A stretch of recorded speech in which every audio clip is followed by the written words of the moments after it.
Bismillahirrahmanirrahim. Alhamdulillahil alim, al-alim, al-hakim, al-khabir, dzil quwwatil matin.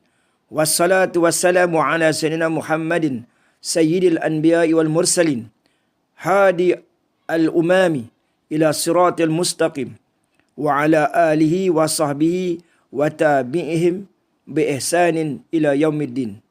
Amma ba'd. Alhamdulillah. Syukur kepada Allah Subhanahu wa taala. Insya-Allah pada malam ini saya ingin kongsikan dengan tuan-puan semua satu tajuk, iaitu ilmu tajdid oleh putra Bani Tamim, Mujaddid kurun yang ke-14.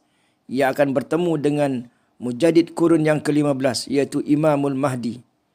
Lalu digelarlah mereka berdua sebagai Mujaddid kembar, insya-Allah. Bismillahirrahmanirrahim. Ilmu tajdid. Ilmu tajdid adalah ilmu atau buah fikiran yang benar yang datang dari Tuhan di setiap zaman, amat tajam. Macamlah senjata moden yang begitu sophisticated di zamannya. Senjata yang sangat moden, sangat membunuh musuh-musuhnya di zaman itu. Jadi setiap mujaddid ini dia membawa pembaharuan, tajdid.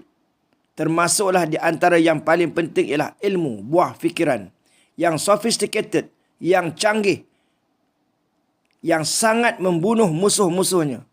Subhanallah. Kita sambung lagi. Musuh-musuh amat takut apabila berhadapan dengan senjata itu. Begitulah minda, buah fikiran, kata-kata yang ajaib, yang tajam di sesuatu zaman dari Tuhan sungguh berkesan. Apabila disebarkan buah fikiran ini, apabila disebarkan kata-kata ini, ia boleh membunuh ilmu yang terdahulu. Ilmu yang terdahulu yang mana? Ilmu yang terdahulu yang tidak bersesuaian lagi pendekatannya. Jadi ilmu ini adalah ilmu yang baru, membawa pendekatan yang baru, tetapi sama 100%. Ilmunya sama sebagaimana yang diajar oleh Nabi sallallahu alaihi wasallam, tetapi rohnya menggunakan pendekatan baru yang mudah faham, yang sangat dahsyat dan luar biasa. Ilmu-ilmu yang mana yang telah merosakkan manusia dan fikirannya, termasuklah ilmu yang dahulu ni. Ilmu-ilmu sekular contohnya. Maka ilmu-ilmu ini nanti akan dibunuh oleh ilmu yang baru datang di masa itu. Itulah yang dikatakan ilmu tajdid. Siapa yang punya ilmu itu? Iaitu Mujaddid, putra Bani Tamim. Ilmu tajdid ini akan membunuh fikiran-fikiran karut yang sudah ada sebelumnya. Dengan buah fikiran yang baru, dengan pendekatan yang baru, dengan berbagai-bagai cara. Ilmu inilah yang boleh membunuh sikap lama yang telah merosakkan fikiran. Sebagai contohnya, ini contohlah, contoh saya nak bagi tahu contoh. Orang Islam itu tidak semestinya bertakwa. Tetapi orang bertakwa itu automatik dia Islam.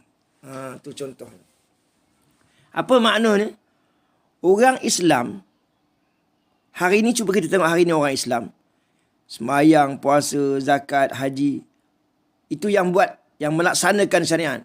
Yang tak laksanakan syariat pun ada juga. Yang tinggal semayang pun ada juga. Yang kaki buat dosa pun ada. Yang kaki buat maksiat pun ada. Jadi umat Islam itu tidak semestinya bertakwa. Tetapi orang yang bertakwa automatik dia Islam. Kena faham tu. Ilmu tajdid ini boleh membunuh sikap yang lama yang telah merosakkan fikiran dan akhlak manusia. Maka datanglah ilmu baru ni zaman ini. Dari segi tauhidnya, dari segi ekonominya, menggunakan kata-kata baru, istilah baru. Ia akan menyelesaikan semua masalah. Masalah diri kita, keluarga kita, jamaah dalam negeri, dalam negara, hatta seluruh dunia. Ilmu inilah namanya ilmu tajdid yang dibawa oleh mujaddid yang akan bersambung di zaman Imamul Mahdi. Ini yang saya bahaskan selama 190 lebih tu.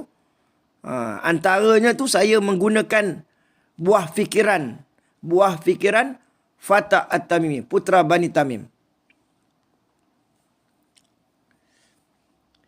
Dengan akhlak-akhlak yang mulia, kerana kedatangan ilmu yang tajam di zamannya, zaman putra Bani Tamim. Cara orang berfikir juga dirubah oleh ilmu itu. Contoh lain. Politik Islam membawa kasih sayang. Jadi kalau politik itu membawa kepada kehancuran, politik jatuh menjatuhkan, politik tawan kerusi bukan tawan hati, maka itu bukan politik Islam. Politik ada dalam Islam. Tapi politik yang macam mana? Politik yang tak boleh lari daripada ikatan agama, iaitu akhlak dan kasih sayang. Sebab itu Islam naik di akhir zaman dengan tidak menjatuhkan orang lain. Al-Islam ya'lu wa la yula alaih. Islam itu cantik. Islam itu ada cara dia. Nabi SAW mendapat daulah Islamiah di Madinatul Munawwarah. Nabi tak masuk politik. Dia tak masuk politik. Dia menggunakan dakwah dan tarbiyah.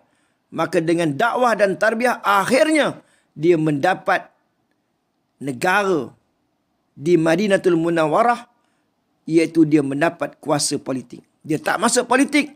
Dia tawan hati manusia dengan dakwah dan tarbiyah. Akhirnya dia mendapat kuasa politik. Nampak tak?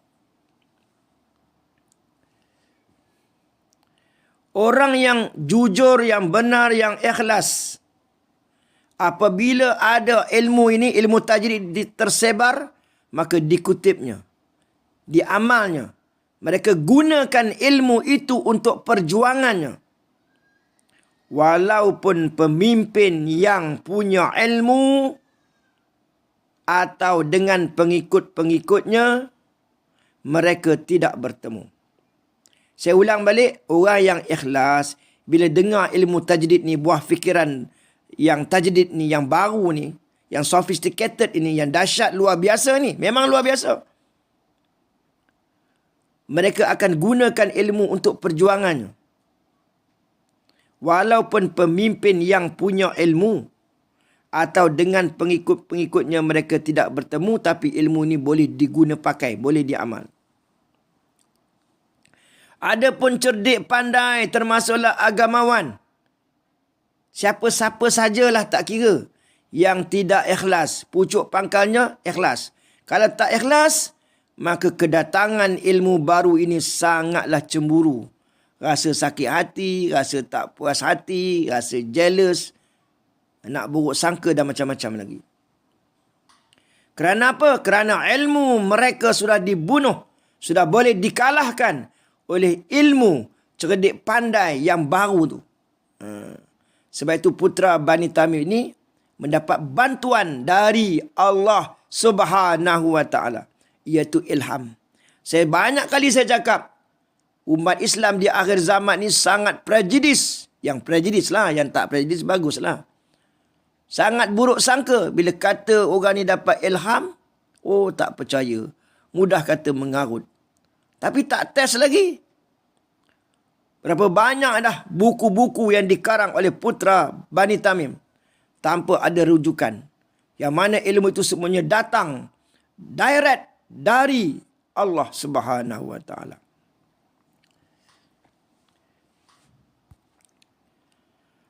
Adapun orang Islam yang berhadapan dengan ilmu ini, yang berhasad dengki, lalu mereka menuduh, melulu. Tuduhan-tuduhan pun dilemparkan untuk menyekat pengaruhnya. Adapun orang yang berhasad dengki, mereka-mereka ini akan menuduh yang bukan-bukan menuduh melulu, melemparkan tuduhan-tuduhan dan dakwaan-dakwaan palsu. Kenapa? Untuk menyekat pengaruh putra Bani Tamim. Pengaruh putra Bani Tamim kini telah berkembang besar hingga ke seluruh negara.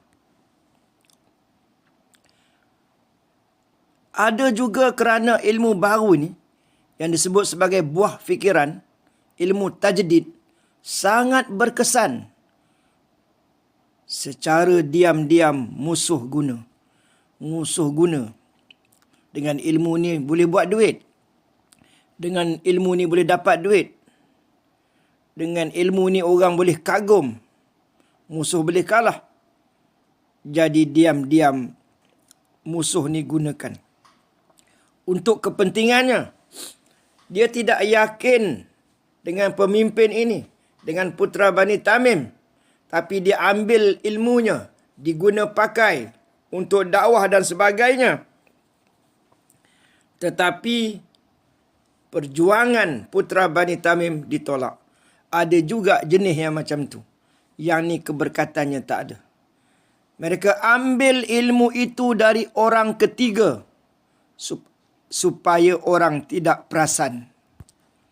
Bandingannya macamlah membeli senjata kerana perlu daripada musuhnya, tapi daripada orang yang ketiga. Begitulah peranan ilmu tajdid atau ilmu pembaharuan. Sangat memberi manusia perubahan. Cepat baiki diri, boleh berubah cepat, boleh segera bertaubat. Tapi di hujungnya adalah perkataan insya-Allah. Sebab yang memberi hidayat bukan kita, bukan siapa-siapa, tapi Allah Subhanahu wa taala. Ilmu tajdid oleh Mujaddid ini sangat memberi kesan kepada didikan insan. Cepat orang takut dan cintakan Tuhan. Cepat orang takut dan cintakan Tuhan. Orang pun ghairah mengamalkan syariat Tuhan di dalam kehidupan. Buat apa pun bertunjangkan kepada Allah Subhanahu wa taala. Sebagai contoh, bila kita beramal, kita tidak bersandar kepada amalan, tidak bersandar kepada ibadah kita. Orang tanya kenapa? Sebab ibadah dan amalan kita itu bukan Tuhan. Jadi kita bersandar kepada Tuhan. Bersandar kepada Allah Subhanahu wa taala. Bila disebut Tuhan tu, Allah lah. Tuhan kita, Allah lah. Jangan tak faham-faham lagi. Kalau senjata yang canggih membunuh fizikal manusia, tapi ilmu yang canggih membunuh tabiat dan nafsu jahat manusia. Senjata yang canggih banyak membawa kerosakan kepada harta dan jiwa. Tapi ilmu yang canggih, ilmu Fatah At-Tamimi, putra Bani Tamim, sangat membawa kebaikan. Kepada siapa? Orang yang ikhlas, orang yang jujur, yang nak kebenaran. Bukan kepada orang yang berhasad dengki. Dengki dengan kemajuan orang. Tak mau siasat, tak mau kaji, tak buat postmortem. Menuduh melulu. Orang yang jenis macam tu, mereka tak dapat hidayah. Hati mereka gelap.